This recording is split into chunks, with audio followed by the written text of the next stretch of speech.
Hello everyone. my name is Varadarajan, Assistant Professor, Department of Mechanical Engineering. So today we are going to see the case study video of sectional views in the computer machine drawing subject 19 MEB 302. This is a third semester course subject in mechanical engineering students. So here we are going to see how the sectional view will be useful for the representation of view in the diagram. Okay.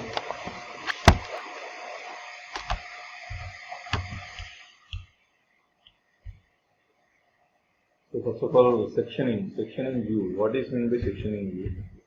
So sectioning, the object is imagined as a cut part by the plane so as to expose its interior. This is imaginary process of cutting the object is called sectioning.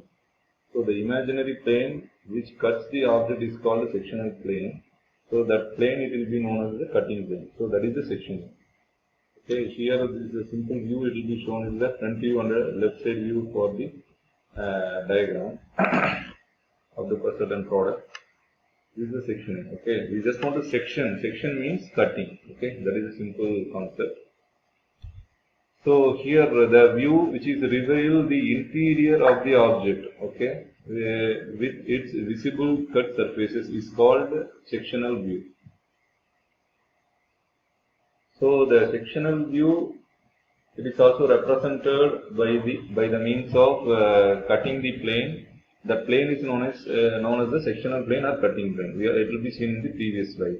So this slide, the view which reveals the interior of the object. When the object it will be cutting in equal portion or whatever the half of the portion or 3/4 of the portions, whatever the portions which can be cutting. So the removed surfaces and what are the remaining surfaces? The remaining surfaces view which is called as the sectional view. So that is this thing. Okay.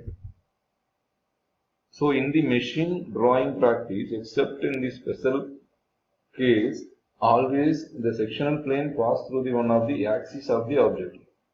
So sectional plane it will be also, so when the axis we just want to cut the particular object. So that is the main point of section. Okay. So this drawing it will be represented in the top view, sectional view here like this. So the representation of the sectional plane is conventionally represented by the chain is thickened at the ends and the thin elsewhere with this direction of view normal to the sectional plane indicated by the arrows resting on the thick ends and designed by the capital letters. So it will be the line, that cutting plane line or sectional line in the diagram, computer machine drawing diagram. So the diagram which is represented in these types of line, that line is known as cutting line or sectional line. So it will be there. So that is a way of representation of the sectional plane or cutting plane. Okay. So this hatching portion it will be shown in the figure. The sectional view of the object comprises both section and unsectioned surfaces. So the section lines sometimes are also called as the hatching lines. Okay. So that is the sectional surfaces, hatching lines. So types of hatching lines, inclination of hatching and the spacing between the hatching lines, hatching of large areas and hatching of adjacent spots and hatching of adjacent parallel cut surfaces, dimensioning of the hatched areas. So the inclination of hatching, it will be a simplest form of hatching which will be usefully adequate for the general purposes, involves a drawing of continuous thin parallel line inclined at 45 degree to the outlines. Okay, so other types of hatching lines it will be called as the horizontal and 30 degree, 45 degree. These are the hatching lines inclination. Okay, so the spacing between the hatching lines, the hatching must be done in such a way that the sectioned surfaces does not appear as the dark as the outline of the object. So the section surfaces should be in the dark surfaces.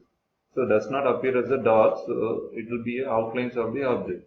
When compared to the outline of the object, the sectional line thickness also it will be somewhat lesser than the dark. Okay, thickness it will be very less. So when the large area is to be shown in the section, it is recommended to limit the hatching only to a narrow zone following the contour of the section. So when the larger area is to be shown in the section, it is recommended to limit the hatching only to the narrow zone following the contour of the section. So in this diagram, it will be clearly the larger surface we just want to maintain the hatching. So that's why we just want to using a contour surfaces. Okay, we are used to hatch. So hatching the adjacent parts, it is also represented like this. So in the assembly drawings, when the two adjacent parts are to be shown in section, so the section line should be drawn in the opposite direction. So it will be like this.